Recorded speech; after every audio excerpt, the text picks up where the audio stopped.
Hello, everyone, and welcome. I'm Patricia Capella, Conference Manager with the Clarion Events Food and Beverage Group. Thank you so much for joining us today for our exciting follow-up webinar, Re-Restaurant, Return, How to Develop Your Plan to Reopen and Stay Open. Before I introduce our presenters, I would like to go over some housekeeping items to keep in mind. All audience members are on listen-only mode, which means you are muted. We will be monitoring audience engagement on the dashboard and do encourage you to participate by using the question pane, as we will have time for questions and answers at the end of the presentation. Please note that this webinar, as well as others in our series, will also be made available on our website, foodandbevshows.com, in the coming week. Now, without further delay, I would like to introduce our presenters, Kathleen Wood, founder and CEO of Kathleen Wood Partners, and Jamie Griffin, founder and principal of Consult to Grow. Thank you both for joining us today. Kathleen, I'm going to let you kick us off. All right, Patricia, thank you so much. And I just want to say on behalf of Jamie and myself and our industry, thank you to you and your entire team at Clarion Events and the food, especially the food and beverage team, for everything you've always done to support our industry, but most assuredly what you've been doing every day as we've all been trying to navigate through this COVID-19 marketplace, and the great work that you've always done with the California, Florida, New York restaurant and lodging shows. So thank you so much for your partnership and your sponsorship of today's webinar. My name is Kathleen Wood, and I am the founder of Kathleen Wood Partners, a growth consulting firm based out of Chicago, Illinois, specializing in small business success. We really focus in at Kathleen Wood Partners on growth strategy planning, brand optimization, and leadership development. For the past 20 years, I've had the amazing opportunity to work with great leaders across the United States and internationally on helping them transform their vision into reality. In addition to that, in my consulting practice, 7 years ago, I also started my own family business with my sister Sue and niece Jen called Susie Swirl. Our goal here was to bring people in the northern frozen tundra of Illinois amazing frozen desserts with our yogurts, sorbettos, gelatos, and our most recent product line of our liquor-infused yogurts and sorbettos, where at this time of the year, that is an ideal product any time of the day or night. Trust me on that one. But I am excited today to share with you, our plans for how to not only return your restaurant, but how to get your restaurant reopened.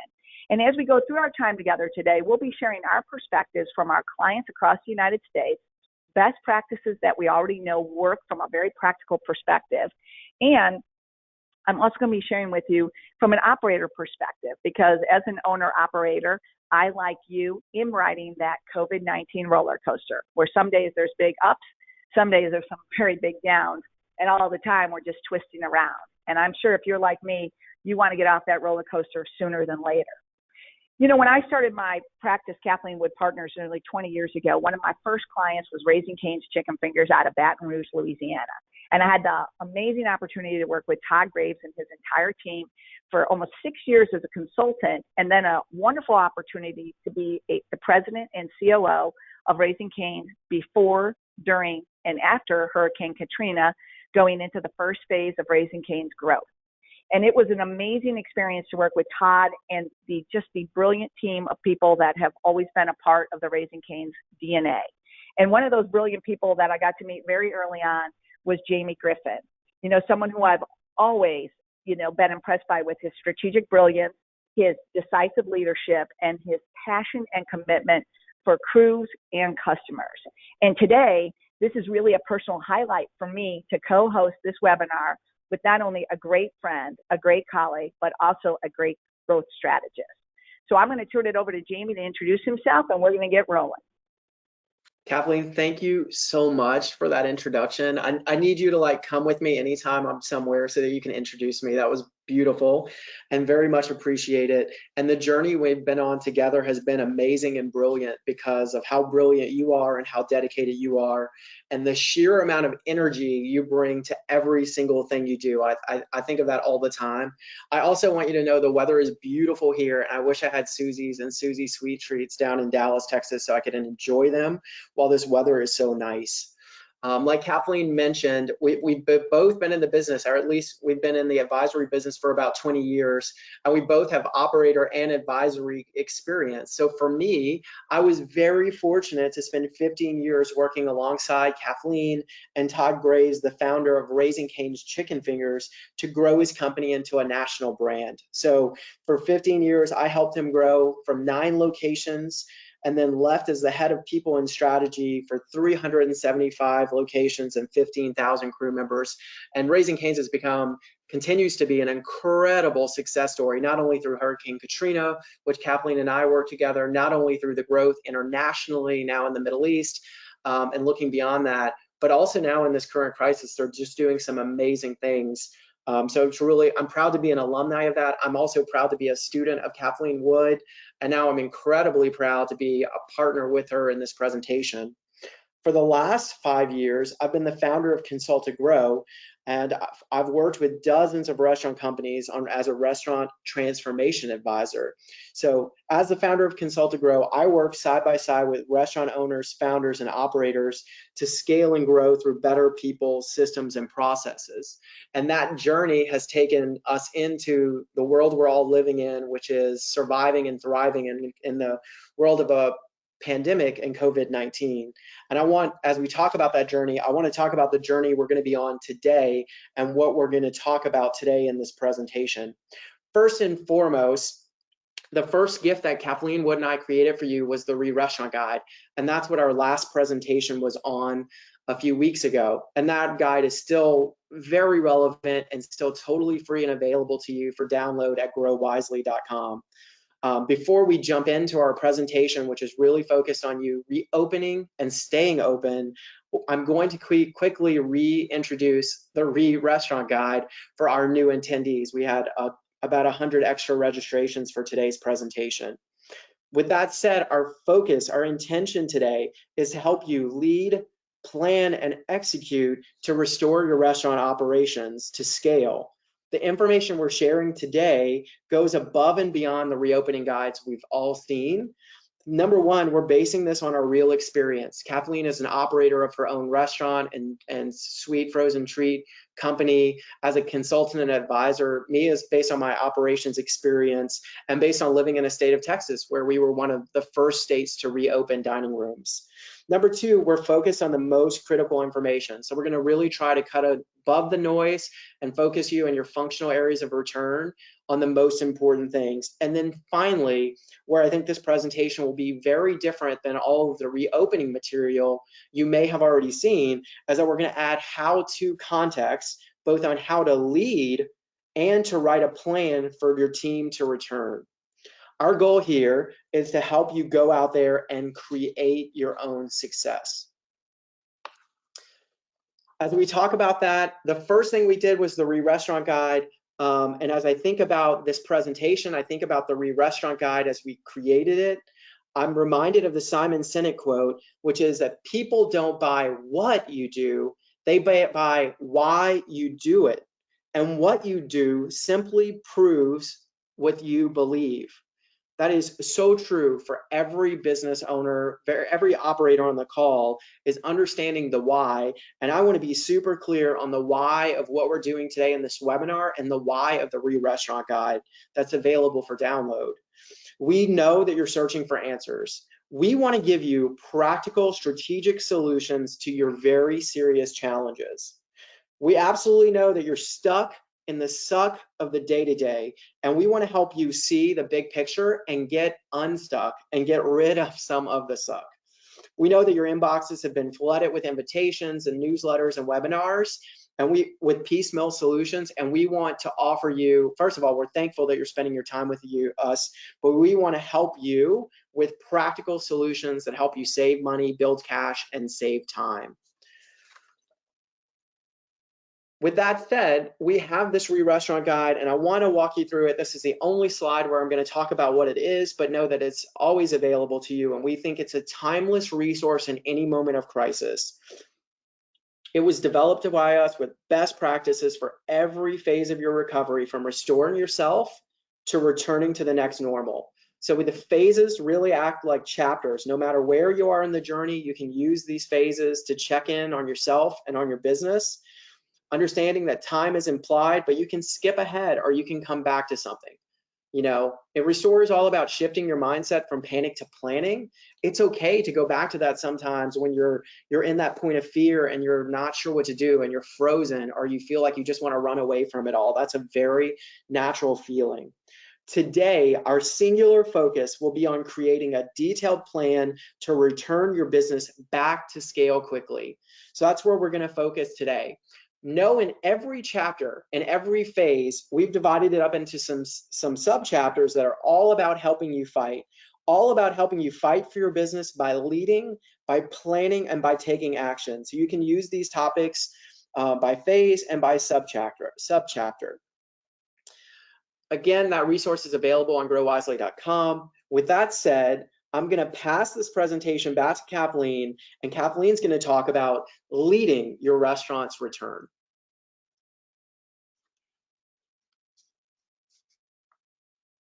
Kathleen, Thank you, Jamie. Yep. Thank you, Jamie. And you know, as owners and operators for years, we've all talked about what is our competitive differential. You know, and for many people, it's always been the prevailing belief that it is the customer experience. And that customer experience has always had 4 critical ingredients in it: product, quality, service, and value. And when we hit on all 4 of those ingredients, the net result of that is our recipe for success for a phenomenal customer experience. But I will tell you this, as we look at this changing marketplace and the dynamic nature of the marketplace going forward, that I personally, and I think Jamie and I have seen this through all the work we've been doing across the United States, is that there's a new currency for competitive differential in the marketplace, and that is the currency of confidence. Specifically, we're speaking to confidence of your crew member safety, your customer safety, and also what your business stability looks like. And if you ever wanted to take a look at this, just look at some of the things you're seeing on the news right now, where we're seeing some people are very excited about their experience when they're going back to either work or to have, an amazing experience at a restaurant. But we're also seeing images on the TV of restaurants that are overloaded, that aren't practicing social distancing, where the crew members are saying that they're not feeling safe. So as we start to go through our time together today, as Jamie's mentioned, we're going to lay out a practical plan so when you reopen, you stay open, but you're doing it from a position of confidence in your policies, practices, procedures as it relates to crew member, customer safety, and business stability. So the first thing that we have to look at as you plan your return is this. It's your leadership opportunity. And we really see this leadership opportunity being a triad. So imagine just drawing a triangle on a piece of paper right now. What we're going to see is 3 things: safety, speed, and discipline in your return. And specifically, as we look at safety, speed, and discipline, here's where we really want you to focus in on. As you're going back to this idea that my new currency for competitive differentiation is going to be confidence, I have to first look at it from how am I keeping my crew and my customers safe? Number 1, that's not going away anytime soon. Number 2 is if I do a great job keeping my crew and customers safe, guess what? I'll be protecting my brand reputation. And a way that we can all protect our brand reputation is to instill this idea and thought process around our policies and practices relative to visible displays of safety. Consumers are going to make their decisions on whether or not to come to your restaurant, come back to your restaurant, or be loyal to your restaurant based on what their perception is of safety in their experience. So a couple of practical things to think about. What does your restaurant look like when people pull up? If they see a lot of garbage or litter or things in the parking lot, that's not a great visible display of safety. If they come into your restaurant and your door windows have fingerprints on it, not a great look of visible displays of safety. But if they roll up to your restaurant and your parking lot looks great, your doors look great, your people look like they're in uniforms with masks and gloves if that's appropriate, man, that instills such confidence for that consumer. The second thing that we want to look at is speed. So 2 things about speed that are important. One is, and you're going to hear Jamie and I say this a lot today, But the first thing we're going to really focus in a lot on is your financial resilience, right? Truly knowing your financial numbers is going to help you be faster, more agile, and allow you to continue to have a successful return and to stay open because you have that visibility with your financial metrics. The second part about speed is really the opportunity for you to think about pivoting your business with purpose. You know, as you start to reopen, you're going to see what works and what doesn't work. But one of the great opportunities we all have as entrepreneurs is to have the speed with the pivot, right? Pivot with purpose, stay on brand, and man, you've totally got a great equation to keep moving forward successfully. And then the third thing we're going to look at on our triad here is discipline. The discipline to stay focused on your path to return and reopening. And the second one I'm just going to add is really the strength of truly fighting for not only your financial success, but your business success. As we reopen, what we're seeing is our stories across the United States of some operators that are truly hitting the mark and other operators that are trying to get there and some that are still struggling. But I can assure you that as you start to think about your return, if you can look at it through the triad of safety, speed, and discipline, you know, success is on your path. Now, one of the biggest questions that we get asked all the time is, hey, totally get that, but I don't even know where I am right now on the continuum of failure to success. So Jamie and I actually developed this matrix based on what we were seeing in best practices and also our own experiences. And we developed it to give operators a visual so that they can identify where they are on that continuum of failure to success. And essentially what we did was we drew a vertical that says sales, profit, customer demand, and it goes from weak to strong. And then we did a horizontal that said, what is your opening opportunity from a capacity perspective? So we looked at curbside being closed first, and then curbside delivery, 25% dining room, 50% dining room, 100% dining room. And what we started to do here was we said, okay, then let's put up some boxes of what's best in class. How do we know we're a stable, strong organization? This is the destination we all want to be driving to. So here we see strong sales, full operations, and we're continuing to monitor our sales, profitability, and again, the changes in the marketplace, all again through the filter of safety, speed, and of course, discipline. Now, in the lower left-hand box, we see the opposite side of this.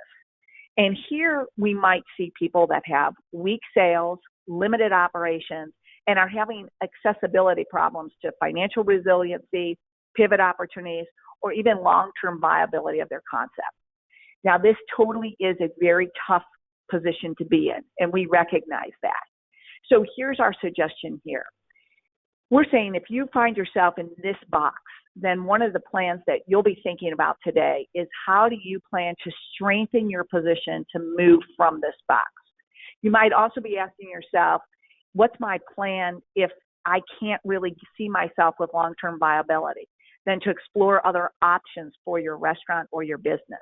And for some, as I've had many conversations over the last couple of weeks, this may be a time to contract the size of your business so that you can move forward with confidence in your business, even if it's not the same as it was 4 months ago. Now, for many operators, they're going to find themselves potentially in one of these other two boxes. In the lower left right-hand corner, we're going to see where restaurants are going to be fully operationalized, but they're not going to have the sales. So their opportunity there is to do sales building, pivot for more opportunities, and continue to build financial resiliency through cost management and getting out there and truly building those sales. But others may find themselves in the top box where they have strong sales, but limited operations. So their opportunity is to really watch for more competition, see what else they can bring in terms of increasing services and products, and continue to try to move themselves over into that green box of stability. That truly is the opportunity. So one of the things as you look at this right now is to kind of see where you are in this matrix, because identifying where you are right now and knowing where you want to go with strong sales and full operation is really how you'll start to chart your course to success today. Now, what's the opportunity with this? As we start to think about this, we all understand as owners and operators that we have all the capabilities and all the competencies to reopen our restaurants. That is not our challenge. We all know how to do it. We've done it once. Many of us have done it multiple times.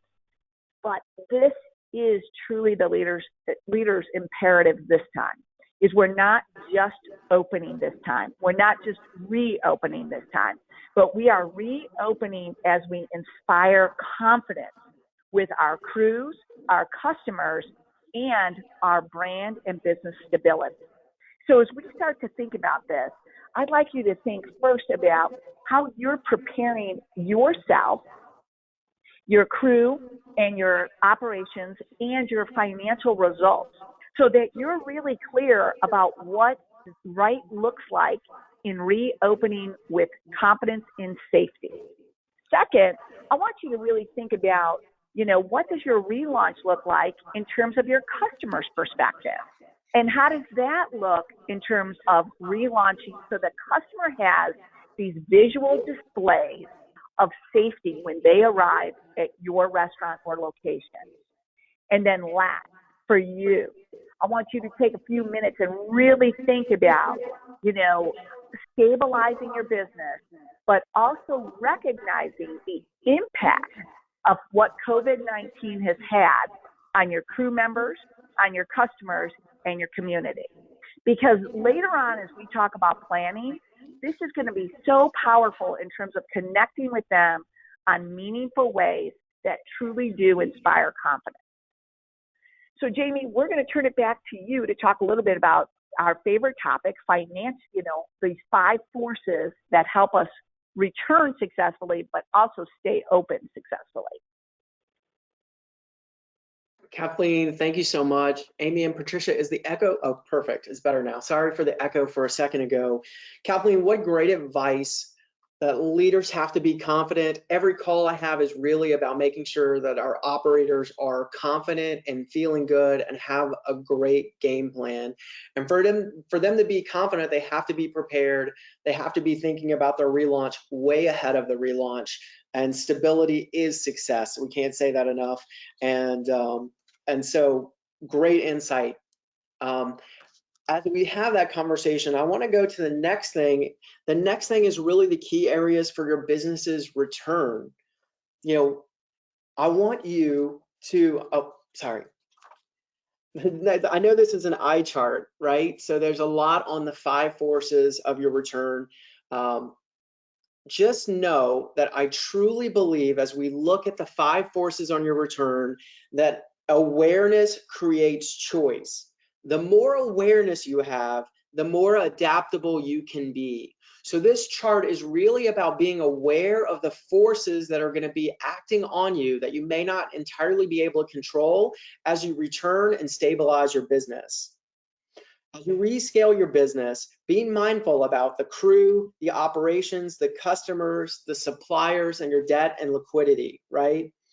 For every single one of these forces, we've listed what we believe are the emerging concerns, and we've also provided some ideas to resolve those concerns and prepare for the next normal. So I'm not going to go through every single line of this slide. This presentation will be available to you after our presentation. Hopefully your recording will be available to you. But I do want to talk really quickly about each of the topics. So first and foremost, your crew is so important. The safety of your crew is so important, but we have to know that their mindset is a little bit all over the place. Number one is that they are also going through a personal crisis. They're going through the personal crisis that comes with this unprecedented health crisis. They've been laid off, they've had pay reductions, they've been in and out of the unemployment and trying to figure that out. So just make sure that you're taking care of them and you're understanding where they come from when they return to your business. Number 2 is to understand that your operations are a journey. They're going to be iterative and ever evolving. So this really isn't about a one-time event. It's about all the things that go along with being successful in the journey of reopening, whether that means shifts in your menu or your format or your hours of operations or introducing new channels of business or abandoning things that aren't working, right? We don't always have to hold on to the things that aren't working. Our customers are lagging where we are. So, some of us have been operating continuously. Some of us have hibernated, but we've been out, we've been thinking about it. We've been, having conversations, and some customers are coming back to our restaurants after a period of time where they've totally self-isolated or sheltered in place. Some of them are coming with philosophies where they don't really care, and some are coming with philosophies where they're very hyper-focused, and we're finding ourselves policing those within our open spaces in our dining rooms. There's a ton of supplier pressure today. The suppliers are going through the same crisis that we are. They're having trouble keeping items in stock. They're having trouble understanding, what the rebound request for product looks like. So you've really got to be in tune with them and what's going on with them. And you also have to have backups or alternatives if they can't provide. And then finally, we have a lot to talk about on debt and liquidity. But for right now, know that it's totally understandable that you've taken on debt, that you've borrowed money maybe under the PPP, or you've had to go to investors because you've had a rapid decline. But we've got to manage the balance sheet, and we've got to have cash. We have to have fuel in the tank to be successful in relaunching and stabilizing our business. So now that you're aware of the environment you're returning to scale within, let's talk about the areas of your business that you can control and influence. Now, I want you to know that this is a very tactical part of the presentation, but that we were talking right before this presentation, and it would be impossible to go through every single detail that goes with the key areas of our functional areas of reopening your business. A couple of things. I'm not sure if we have made it, but we will make available the guide from the James Beard Foundation and the Aspen Institute. It's called Safely Serving Food and Protecting Your People. For HR leaders, I think it's one of the very best things. For people leaders, for people-central companies, this Safely Serving guide is amazing. It's worth a thorough read through. For operators, or for people who really like visual ways of processing the reopening, we're making available the US Foods Restaurant Reopening Blueprint, also very incredible, very detailed and thorough. Finally, you're going to have to go to your state and even sometimes your municipality or your county or your city for whatever guidelines. I have a client in New Orleans. They have specific guidelines for operating that are very different than, say, in the state of Texas or the state of South Carolina. So, look at those resources available, and then also very specifically look at the guidance from any jurisdiction that is over your restaurant. With that said, our gift today isn't like this rundown, long, exhaustive list of things. Our gift to you today is that we're really going to focus on the highest strategic priorities based on our experience with our own clients and with our own operations experience. We want to reinforce over and over again that the number one priority you have is your crew and customer safety. I'm talking to clients every other day about some new crew or customer safety issue, and we've got to come out and we've got to make sure that we make this the priority and that everybody is feeling safe and seeing safe. We're going to cover this functional return in two parts. First, we want to really talk about how to get your business right to reopen. So that journey starts with financial clarity and having the fuel in your tank to get a stable return, and it goes through service modifications, concept adjustments, back of house adjustments, and dining room adjustments. I see the handouts are coming up now, so thank you so much for loading those. Second, we're going to go through, Kathleen is actually going to go through how to get your business moving. So once we get the dining rooms reopened, how do we get those sales? How do we drive sales? How do we build sales? How do we engage with our customers? And how do we maintain the top priorities? Our focus here is to stay simple, but be very thoughtful and strategic. Our goal is not to flood you with details and muddy the process. There's a lot of great detailed resources out there. Please download the two they just added to the handouts pane. And let's get started and talk about the journey to reopen and get your business right. So we promised you a plan. We're going to give you very specific areas to focus on. We want to make sure that you get your business right for your relaunch. Kathleen, in a few minutes, is going to walk you through our written planning process. So I think that'll be very helpful as well. Remember that it's so much easier to fix the plane when it's on the ground than when it's flying in the air. I'm going to give you real examples. You have clients saying they're going to bring back employees the day they're going to reopen. That is not the right kind of preparation. I've seen some clients trying to do maintenance work after they reopen the dining room. We really want to make sure you sequence this work and you get yourself right. That, of course, starts with financial clarity. I'm not going to go through every bullet, but I do want to point out PPP is really muddying the water on how we manage labor. We're trying to get this forgiveness. Sometimes we're doing artificial things with labor. We're going to have to be thoughtful about managing labor. And a great way to do that is to use SPLH or CPLH. That's sales per labor hour or customers per labor hour. And you can Google that and get some great information on specifically what it means and how to use that tool to manage labor every shift, every day of every week. PPP, of course, is ever evolving. Know that the forgiveness loan application is now on the Treasury's website and the SBA's website. If I can point you to that, just email me. Second, service modifications. We're all going to be doing business a little differently. Just because dining rooms are opening up at 25 or 50 or 75% doesn't mean that you're going to get to abandon some of these new things that you might have introduced, or new things you might need to introduce, like online ordering and curbside pickup. When I've gone to restaurants, people have not rushed out to them. So just know that it's not guaranteed that your dining room is going to fill up to the capacity. And you want to be really practical and realistic about that and consider all service modifications that can help you drive sales and build sales and be okay with iteratively managing them. And concept adjustments, we've got a nice list here, but I really want to focus you on menu adjustments. It's kind of the hottest topic that I'm talking to clients about. Some want to go all in. They want to have 100% of their menu. I really respect it. I know it makes a statement to the customers. It is not it's not what I would recommend. I would recommend, given the supply issues, given that you're modifying your service channels, given all the changes you and your team are doing, that you'd really focus your menu. So like on a special occasion day, we just had Mother's Day, we'd have one big offer, or we would offer our top menu items and make sure that we could 100% execute them. Another menu adjustment that's been very common is that items that spoil very easily are being harder to get and harder to keep. So I've seen people, if they had a raw menu, kind of move away from that. You're going to do what aligns to your philosophies. Just kind of know in this concept adjustment, that's a hot topic. With all of the takeaway, order accuracy could not be more important. It doesn't matter if you're a small chain or a big chain, order accuracy is always a big factor. And I'm telling you, as much as safety and sanitation is becoming important, order accuracy is incredibly important to your reopening journey. In dining room management, it's really all about managing the space and thinking about the spaces where people are going to huddle up, and managing the customer and crew safety and balancing those two things. So really think about your guest arrival area and the modifications you want to make. If you can remove tables and chairs, please remove those tables and chairs. It looks a little eerie, but it makes such a big difference, and it makes the job of the staff a lot easier to have that space for social distancing, to not encourage people to accidentally, to take chairs or try and go around any of the policies you've set for keeping everybody safe. Silverware and utensils. Some people are doing sanitized utensils. Some people are doing disposable utensils. Some people are still doing roll-ups.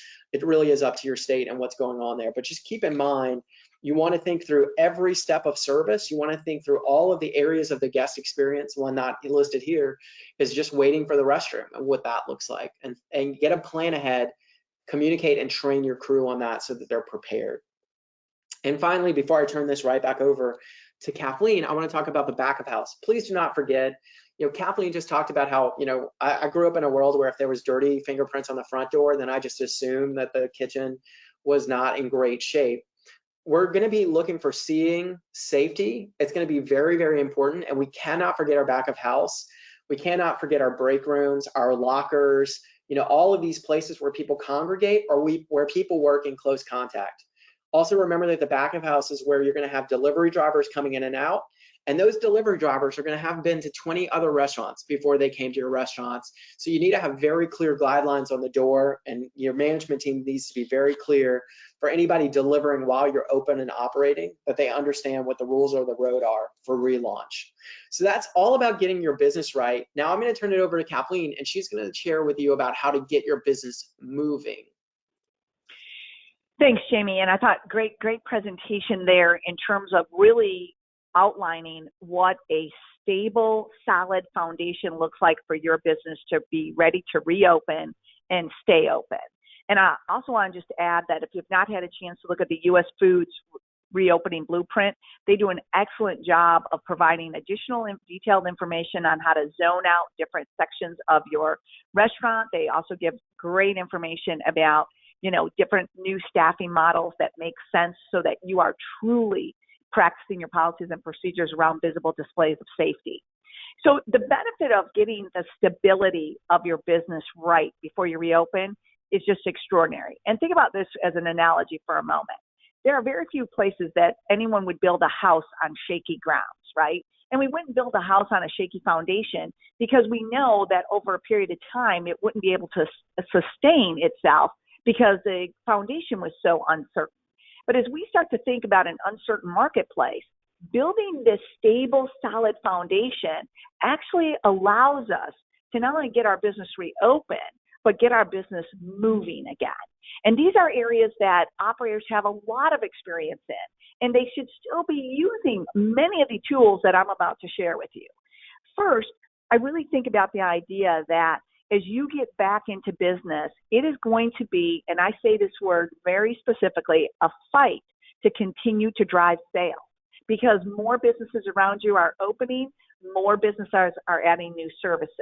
So if you really, and I know operators are this way, I'm this way, Jamie's this way, you got to be in it to win it. So how are you going to drive sales using things that you already know, like four walls marketing, doing bag stuffers in your to-go bags? How many people are doing something, putting it into the bag so that the customer gets home and sees your menu again or has that constant reminder? Getting out and doing local store marketing or community support, offering contests and incentives for your frequent diners or your loyalty guests. And also, to Jamie's point, offering limited time offerings to help re-engage or even invite new customers to experience you.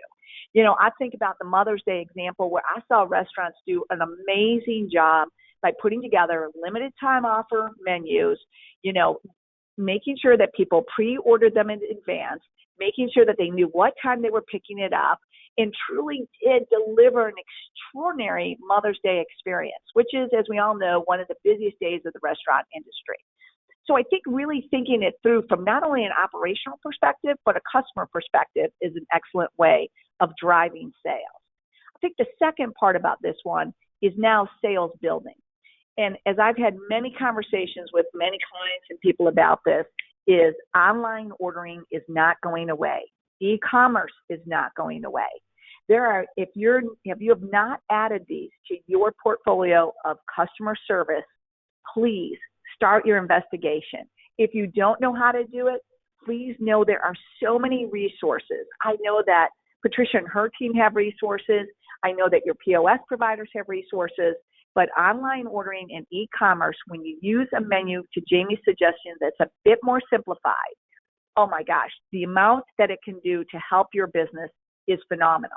And as more people continue to stay home and will continue to be less mobile, online ordering and e-commerce are a great way to build sales, especially where before we've always been competing for, people in seats. Well, now we're going to be competing for eyeballs on screen. And this is something you certainly want to be very much engaged in. The other area to think about, which we've touched on before, is really getting engaged in the area of, your area of community involvement. And as we think about community involvement, I want to think about it from three different perspectives. First, social connectivity.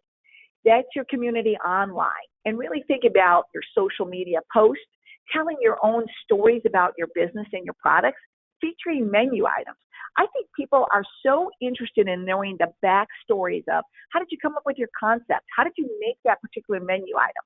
I just love that. And when you think about that with social media, we can tell that story in a 1 or 2 minute video that's perfect for Instagram, Facebook, and in some cases, amazing even for TikTok.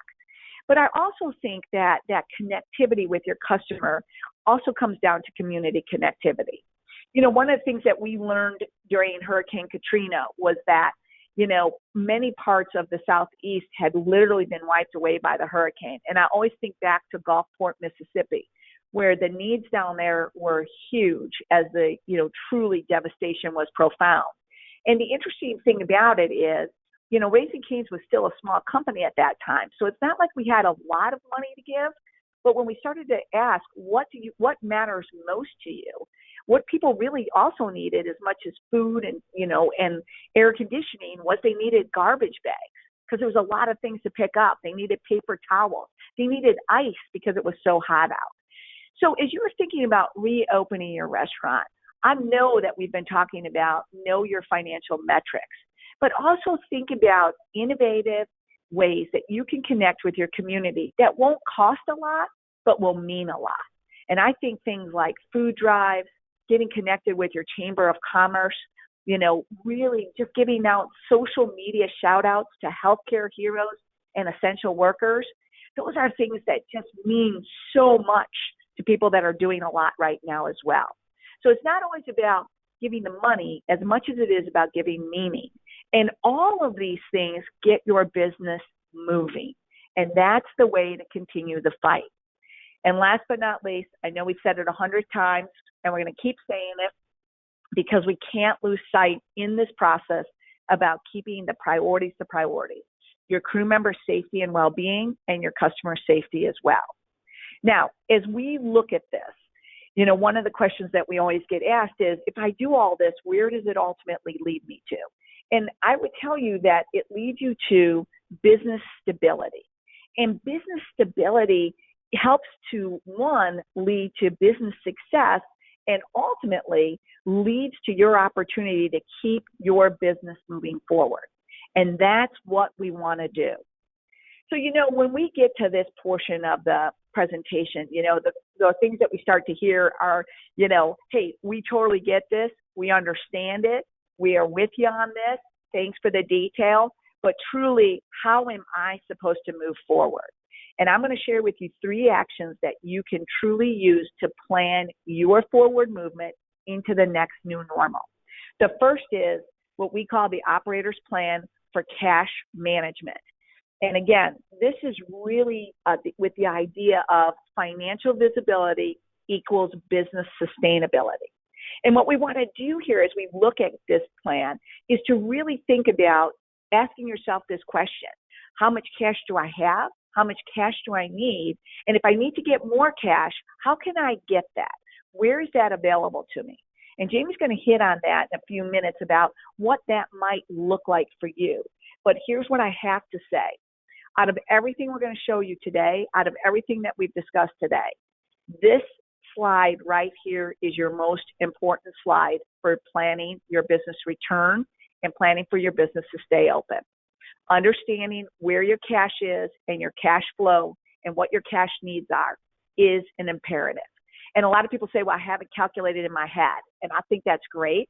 But we're talking about putting pen to paper here so that it's not only calculated in your head, but you have such great clarity of seeing it, in your own handwriting, what that looks like. And that to me is part of moving yourself from one of the yellow boxes to a green box.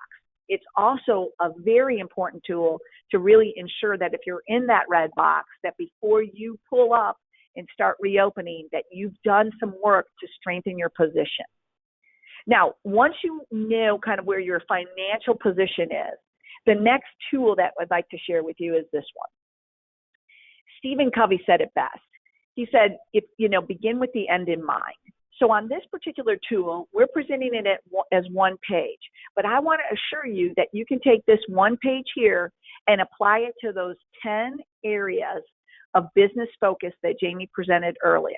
So literally you're going to have 10 pages, one page for each one of those areas. And the cumulative effect of that is you're going to have your plan for your business, not only reopening, but staying open.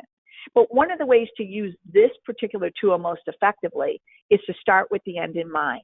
What does a stabilized dining room look like to you? And if that looks like this to you, then now before you open, what do you have to prepare in your dining room? And then right before you reopen, What do you want to implement in your dining room so that ultimately you're moving your team and your customers to your vision of what a stabilized dining room looks like? And think about this for a moment. This is not overly taxing because with the resources that we've provided, through U.S. Foods, through the James Beard, through the Restaurant Guide, many of these answers are there, and you already being an experienced operator know many of these answers now. But I will assure you this, if you do this for one page for each of those 10 areas, you're going to have an amazing plan. And that really drives us to this last two of action steps. And that's now taking your plan and translating it into truly what we call a new restaurant opening. Think about this. For some of you, you've been opening a lot of restaurants. For others, maybe it's been a while since you've opened your restaurant. But we all know what it takes to open a restaurant. And to open a restaurant, it really does mean we have to have a great plan, we have to have timelines, and we have to know what success looks like before we open, when we open, and after we open. So this, to me, is a great summary page of taking those 10 pieces of paper, bringing them all together, and now prioritizing them against what you need for your business, what you need for your crew, what you need for your operations, and what you need for financial success. And here's the benefit of planning, because so many people tell me, look, Kathleen, I just don't have time for all this planning and writing things. Don't you realize how busy I am? I totally get that, and I respect that. But what I also ask people is, how much time did you plan spending a menu? How much time have you spent planning out your menu for your return? And if you've spent this much time planning a menu and you haven't spent equal or more time planning your return, then you're missing an amazing opportunity, because your menu is an important key to your success, but really looking at your business in its totality is the success factor. And when you have a plan and you've written it or used the keyboard to type it, you get three big benefits. First, clarity for yourself on what it's all going to look like. It truly makes you think it through. Second, you have a plan that you can share with your crew and your customers so that they know how to execute it and your customers know how to appreciate it. And third, you have built upon a solid foundation. So as the marketplace changes, you now aren't pivoting from just ground zero. You're pivoting from the point of your plan. So you're not having to restart it each and every time. If you talk to any successful people, 80% of them will tell you that their success has been based on their ability to write their goals and write their plan down. Because when we write it down, we're making a commitment to ourselves and a commitment to being clear. Now, as business owners, one thing I want to say about truly when we write these plans is when they go to execute it.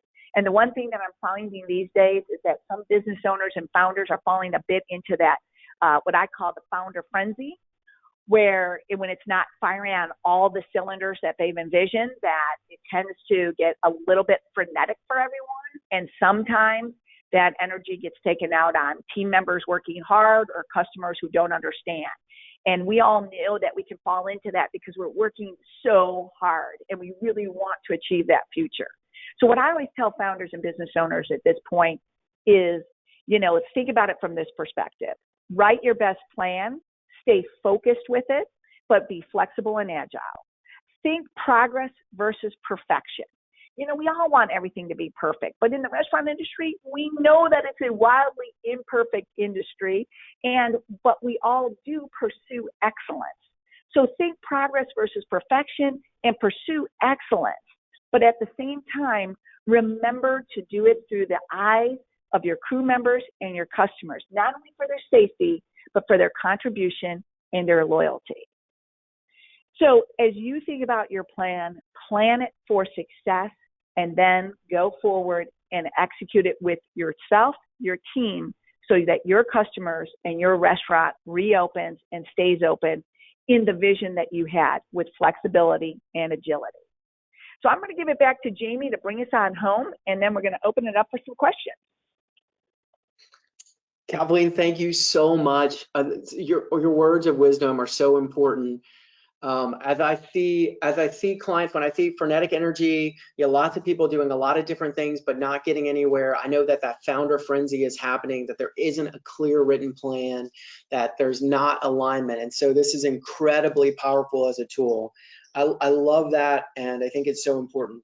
I'm going to carry us home. I'm painfully aware of time, and I want to be super respectful of everyone. So I'm going to zip through some content, but know that it's totally available to you. The first thing I want you to know is that financial visibility is the path to business success. Financial visibility is that path. You absolutely have to have financial clarity to have business clarity, and you have to have financial visibility to create a path to business sustainability. These are the 6 areas Kathleen and I repeatedly focus our clients on. So making sure you have a budget, knowing what is the best and worst case scenario and expected scenario. That P&L is the scorecard of your success or your failure over a specific period of time, either a month or a period. And then cost management. We want to make sure that you're sales driven and profit smart. Like, making profit is critical, having cash flow is critical. And then finally, if you don't have 12 months of funding, or you don't feel confident about having 12 months of funding, making sure that you know where you can go to get it, whether that be a line of credit, friends and family, angel investors, a refinance of assets. Get in touch with your financial advisors and have these conversations. Do not be scared. Do not take off on this journey to relaunch, but not know the fuel gauge, not have a fuel gauge, or know how much fuel you have to recover and stabilize your business. I can't stress this enough. 50% of businesses, small businesses, close by year 5. The number one reason is for closing is for low cash flow. The momentum toward those closings will only be accelerated. You can be a success or a failure statistic here based purely on your financial results. Profit isn't a bad thing. It's an absolute necessary thing for your business to survive and thrive, and for you to continue to create opportunity. As Kathleen said a moment ago, business stability is business success. To get stability, you have to take a long view of that success. And this chart, this scorecard for stability, is what Kathleen and I believe is a clear vision of what a stable restaurant looks like, based on people metrics, operations metrics, and financial metrics. Finally, if you want to have, what you measure is what you manage. Number one, you've all heard this: what you measure is what you manage. You probably also have heard what you walk past is what you approve. If you want to have traction, if you want to have real meaningful transformation, you have to make regular check-ins on your plan. And we've given you a guideline of what daily, weekly, and monthly check-ins look like to create that transformation for your business. Just like reopening your dining room doesn't define your success, writing a plan doesn't create transformation. It's powerful. It's a powerful tool, but writing the plan alone, if it gets shelved and never gets referred to, if it never gets reviewed, if you never compare it to your measurable results, you're not going to get the traction you want. So you have to work the plan. You have to get your team to buy in. You have to be willing to iterate and level up execution. And finally, these check-ins are absolutely necessary to keep your team focused and aligned. Remember, the future is totally up for grabs. It belongs to any and all of you who will take the risk and accept the responsibility of consciously creating the future you want. Some wise words here. A success story from here in Dallas. We opened on May 1st. I was able on the Sunday following that Friday to go to this company, HG Supply. Had a wonderful visit. There are a couple of takeaways here. I had to make reservations were preferred but not required. They had some cool social distancing stickers that were branded. They couldn't get the hand sanitizer pull, so they had hand sanitizer in the spray bottle. They sprayed it on my hands and made me sanitize my hands before I walked in. They had the QR code, so I never had to touch a menu, and they didn't have to throw one away or collect it. And they still, I think it's an important note to note, they still had their to-go window open. This used to be seating, used to sit in this window that's kind of a garage door style window. They're still doing curbside. They're still doing delivery. They're still doing all of those things. Inside, the tables and chairs were removed, nothing on the tables.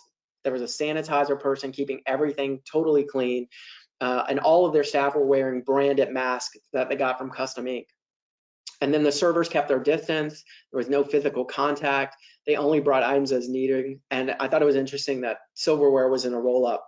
I show you this only to kind of show you a template and to show you what's possible and for you to know success is out there. I think this Yelp review speaks for itself, but I'll read from the third line. Last night was our first time as a customer sitting down in a restaurant for dinner, and the entire staff has done an incredible job. The restaurant's spotless, tables are spaced, the menus are a QR code that you pull up. The staff wears masks and gloves. The energy of the space is still uplifting. Just blown away. Just blown away. The truth is that 1 out of 5 restaurants is expected to totally close this year. For the 4 out of 5 that reopen, and I hope it's all or most of you, there will be some that are praised and there will be some that are ridiculed. I know, and I truly believe that if you lead and you lead with confidence, that if you put your crew and your customer safety first, and if you make a solid plan with measured results and follow up on it, you'll easily be on the praise side and have a much safer recovery. Thank you so much for allowing Kathleen and me to be a small part of your relaunch journey. We're here because this matters and you matter. We're excited to answer any questions. We'll be available as long as Clarion will let us be available. Yes, absolutely. Jamie, you can go ahead with some of the questions. And before you do that, I just want to say thank you so much for you both for putting this together, sharing all of this information and knowledge. If everybody wants to download the PDFs that are available, we will also be sending out an email with a recording of the webinar, so you can revisit this at any time. We will include the PDFs in that thank you email. And also please look out for a survey email of just 4 short questions of us asking how we can further help you. I do hope you take a few minutes to provide some feedback. So Jamie, I'll let you take it away on a couple of those questions. I think we can go over a couple of minutes and we'll be okay there. Perfect. Yeah, absolutely. Kathleen, I'm gonna throw the first question to you. It's a question about catering and when we will be able to cater again. The question is, as a caterer, the phases that our local government put out has phases but no dates. Do you have any indication as to when states will allow public gatherings so we can educate our clients? Do you have thoughts on these reopening schedules? You happen to be in the great state of Illinois, which has some pretty serious restrictions. So. Yes, and I think so if I own a catering company right now, here's a couple things I'd be thinking about.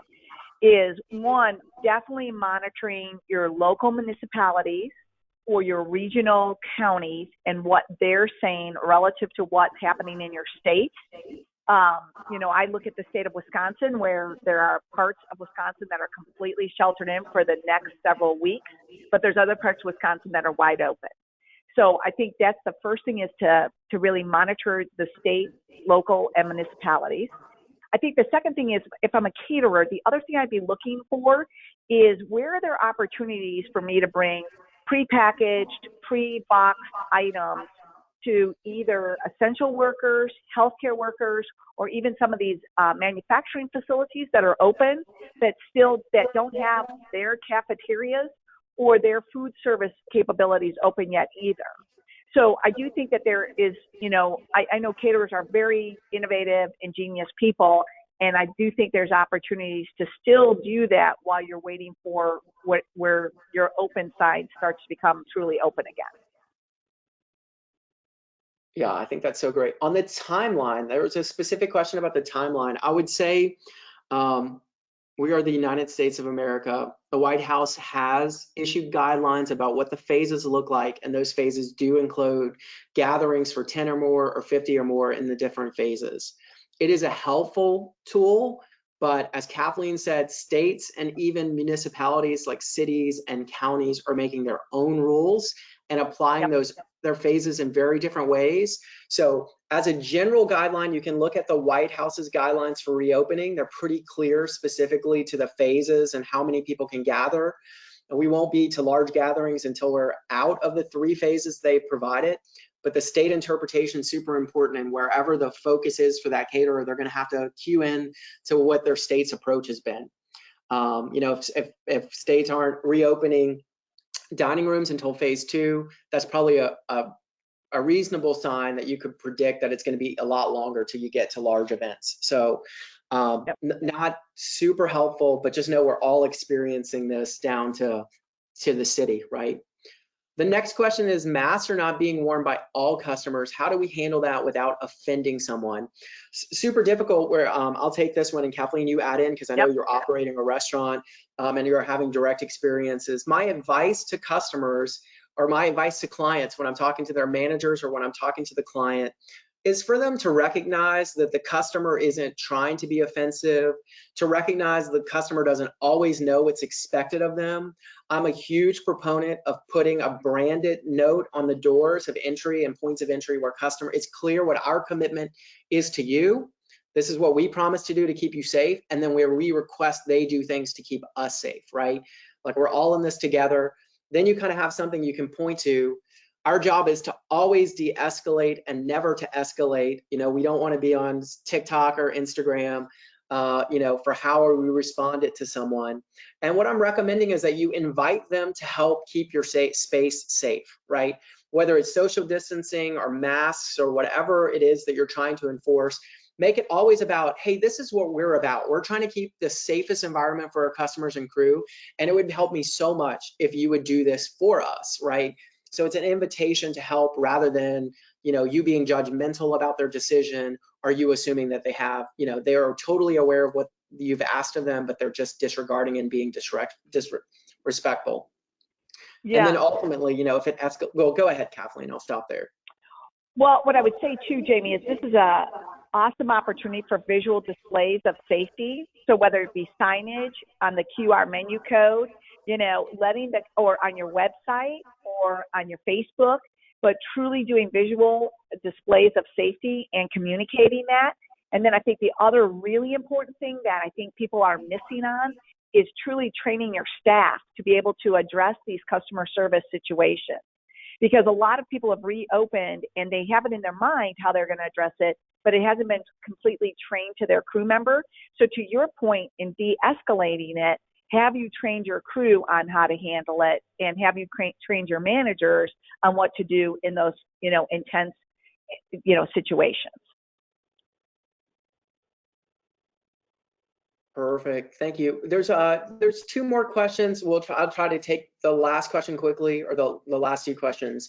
With restaurants open for limited space, will there be additional funding opportunities for PPP or unemployment if we can't get our full staff? You know, right now, the next phase of relief is really going to be focused on what, as we understand it, government, state and local governments. So I think unemployment is going to get addressed to some extent. We're still optimistic they're going to make some adjustments for forgiveness to the PPP that might not help all of you, but will help some of you. We don't know what that looks like until something gets passed. And finally, you know, there is a thought that if PPP runs out, they would ask for a third series of funding. Ultimately, the NRA thought that we'd be asking for about $1 trillion, and we haven't gotten there yet. So more to come. But the NRA is working on a bunch of different things to help create relief, but there's really not anything definitive out there other than the financial resources we put in the Re-Restaurant Guide, which is on growwisely.com. Which goes to the last question: how do we access your report? Do you help with business strategy? You can access the report by going to any of our websites, but growwisely.com. Right at the very top of the web page is a link that's going to take you to the absolutely free download. You can sign up for our newsletters, where we're sending continuous updates on a regular basis. If you need any kind of strategic help, you're welcome to reach out to me or Kathleen, or to go to the Grow Wisely website and submit a link on our contact page. You can go to either of us. We both work together, and we'll both be sure to help you out based on whatever your need is. And that was the last question. Thanks so much, Jamie and Kathleen. I really appreciate it. And not too bad. We're only at 2:04. So good. Again, thank you so much. Everyone, look out for the follow-up email with all of the information you know, that we will have. And we do appreciate if you can take the few minutes to provide us some feedback with the questions we'll be sending out. But until then, we hope everyone stays safe and healthy. Have a great afternoon. Until next time. Thanks so much. Bye-bye.